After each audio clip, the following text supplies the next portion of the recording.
Hey mister, wanna have some fun with me? After a prolonged business meeting, on my way home from having a late dinner at a local tavern in New York, a voice called out to me from the bustling streets. The one who approached me was a high school student dressed all in black, her hair dyed black, and wearing black manicure. No, I'm not into that. I have just married my wife 2 years ago, and I am completely devoted to her. Moreover, this girl looked clearly underage. I wanted to quickly leave before getting involved in any trouble, but the girl's disappointed and anxious expression caught my eye. After a brief hesitation, I turned around and approached her. Why are you doing this? I don't have any money. I ran away from home. If I could get some money and a place to sleep for tonight, that would help. But it's fine if you can't. The girl's face still looked anxious, and it was apparent that she wasn't too keen on the kind of work she was about to engage in. You ran away. You should go home. It's dangerous around here. You might regret your choices, especially with that look on your face. Her expression darkened even more. She probably didn't want to be doing this either. But I can't go back now. I came all the way from a remote town in Nebraska. There's no way to go back today. I was concerned. There were many shady adults in the city of New York. If she stayed out here all night, who knows what could happen to her? I'm hungry, she murmured, seemingly to herself. She couldn't go home, had no money, was hungry, and had nowhere to stay. I felt sorry for the girl. I didn't intend to betray my wife, but I couldn't leave the girl stranded either. After some thought, I decided to call my wife. The girl had run away from her home and was stranded in the city, and it wouldn't be right to leave her. I felt like I should help her out as a responsible adult. This was a time when cell phones weren't so common. My wife was surprised at my words over the payphone but eventually accepted my proposal. I then told the girl, "If you have nowhere to stay, you can come to our place. And don't worry, my wife's there, so I don't mean it in a weird way." Really? Is that okay? Yeah. I took the girl home. I had told my wife I didn't need dinner that evening, so there wasn't supposed to be any food at home. On the way, we stopped by a convenience store, and I bought a meal for the girl. Walking together, I asked her name, and she introduced herself as Catherine. I was curious about why she ran away, but thought it might be easier for her to talk to my wife about it, so I remained silent and just walked. When we got home, my wife, who was getting ready for bed, greeted Catherine warmly. Without showing any sign of annoyance at the unexpected guest, my wife heated up the meal and prepared a drink for Catherine. It's cold out there, isn't it? Have some tea and warm up.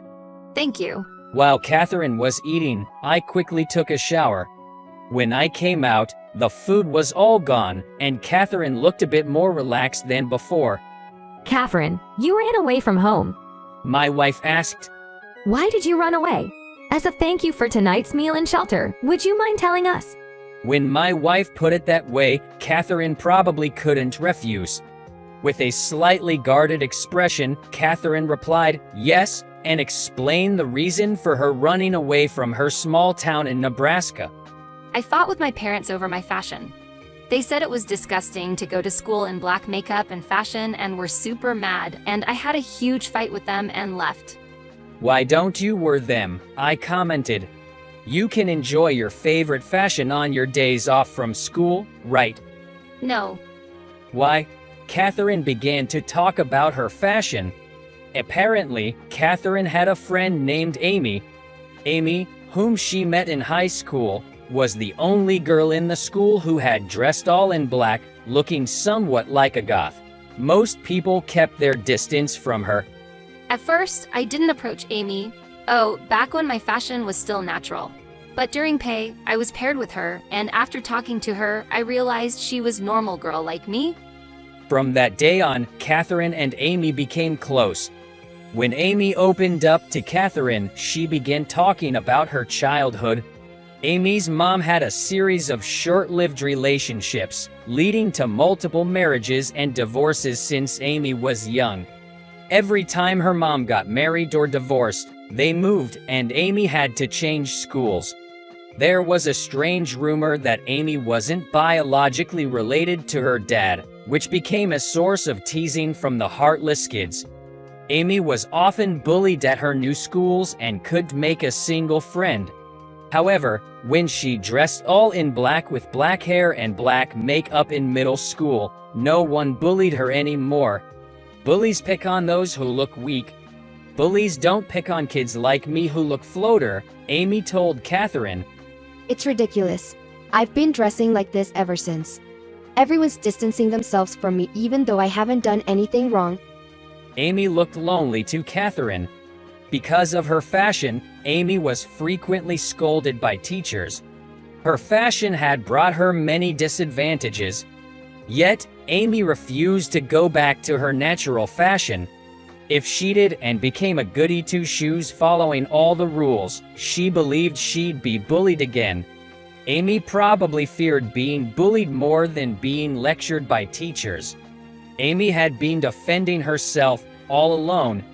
To Catherine, Amy seemed both pitiable and incredibly cool. Amy, I'll dye my hair and wear black same as you. Of course, black makeup as well. Then even if everyone distances from us, or if the teachers scold us, you won't be alone, right? And so, Catherine dyed her hair and dressed all in black to mimic Amy. My parents and teachers were really shocked and scolded me, but I didn't care. With Amy by my side, I wasn't afraid of anything. My fashion was a symbol of our strong bond, Catherine said with a slight smile for the first time. But Catherine's expression turned somber. a week ago, Amy and her mom disappeared. Maybe there was an issue with her current stepdad, but they vanished overnight without saying a word to me. Now, Catherine was the only one getting the cold shoulder in school and being reprimanded by teachers. At times like that, my parents told me to dye my hair back and change the fashion normal. This is a symbol of the strong bond I have with Amy. It's the only memory I have of her. She had a fight about it at home and left. I remembered Amy mentioning she had relatives in New York, so I thought she might be there and came to see her. But then I realized I don't know their names or where they live. That's reckless, I said. But I won't go home until I see Amy. Oh, but I'll leave this place tomorrow, so don't worry. Catherine said with determination, I'll find a job or something and earn my living expenses. No, that's not wise. Suddenly, my wife, who had been listening quietly, spoke up. Catherine, would you like me to foresee if you'll meet your friend or not?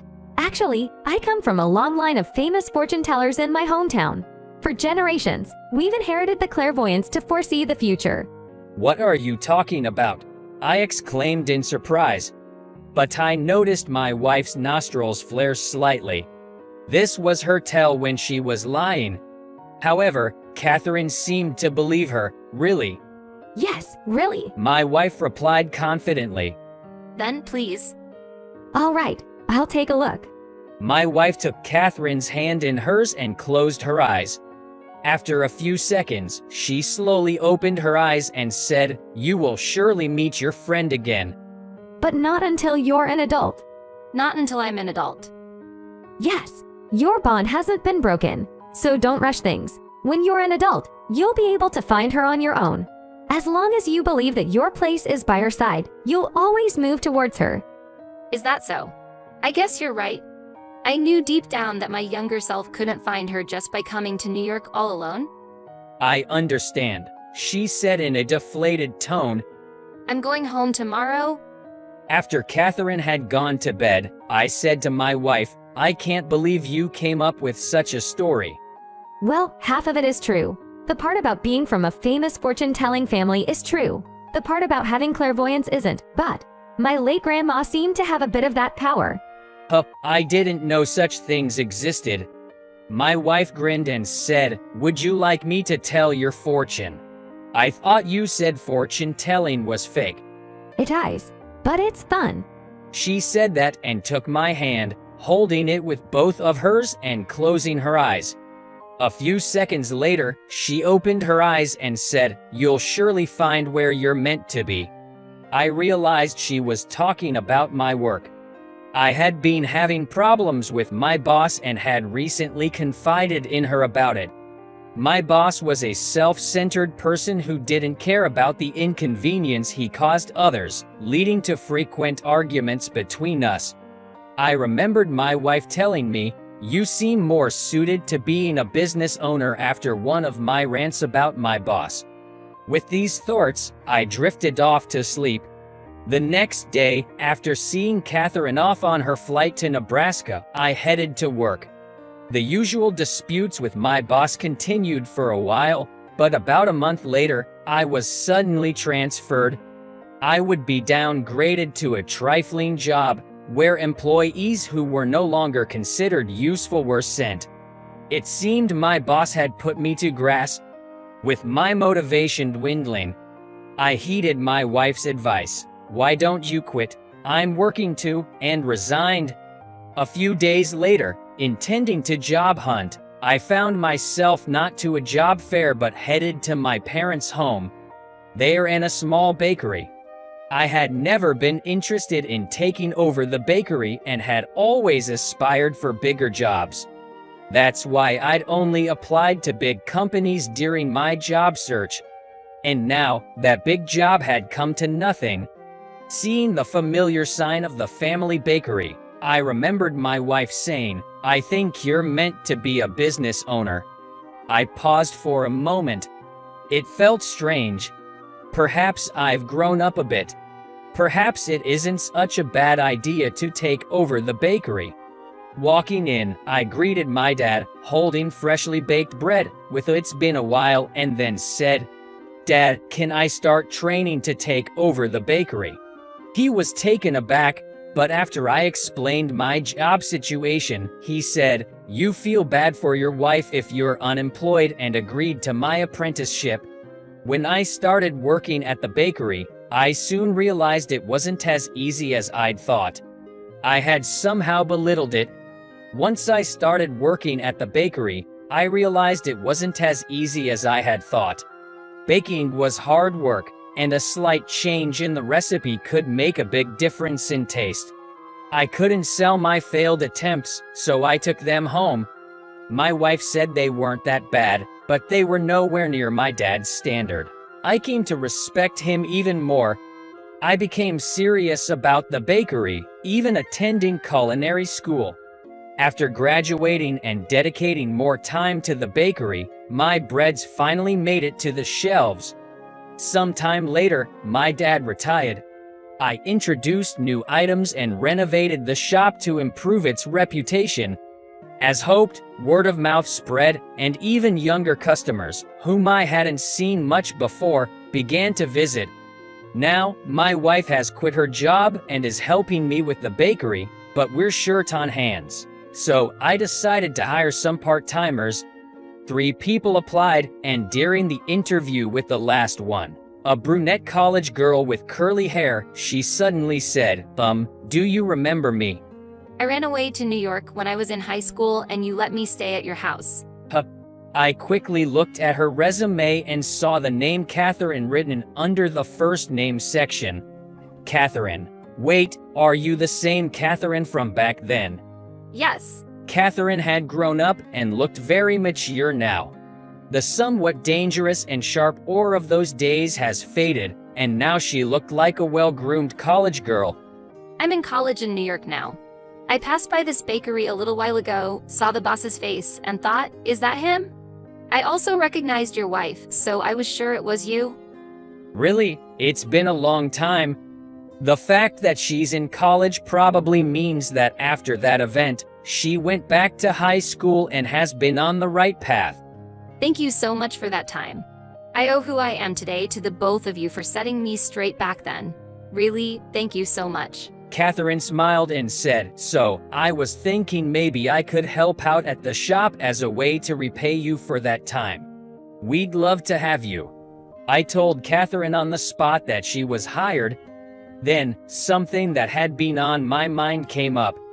"By the way, Did you ever find the friend you were looking for back then? No, Catherine sadly shook her head. but I believe. I'll meet Amy someday. Your wife told me back then that when you grow up, you'll surely meet her. So, I decided to grow up straight without any detours, hoping to meet Amy as soon as I became an adult. I see. Keep believing. My wife's predictions often come true. Of course, my wife's predictions are just for fun. But that day, she told me, You'll find where you're supposed to be. and here I am now. I have a fulfilling job. I met the high school girl I helped out back then, and saw her doing well. Isn't this the right place? Yes, I believe. Catherine nodded enthusiastically. After that, Catherine graduated from college and worked with us until she got a job. Even after she quit her part-time job, our relationship with Catherine continued. At first, we kept in touch by phone, but soon shifted to email. A few years later, we received a message from Catherine. I've reunited with Amy. Turns out, Amy is the wife of one of Catherine's colleagues. When her colleague had a baby and showed a picture, Catherine noticed resemblance in the mom in the picture to Amy. She inquired further, and sure enough, it was the same friend from high school. Seeing Amy as a mom in that picture, I remembered what your wife told me. You'll meet her when you grow up. Maybe she meant waiting for this moment. I'm so glad I believed and waited, because I saw Amy looking so happy. The two of them cherished the time they had lost and began to nurture their friendship again. My wife and I conspired and sent this reply. My wife predicted your futures. She says your friendship will last forever. We hope this prediction comes true as well.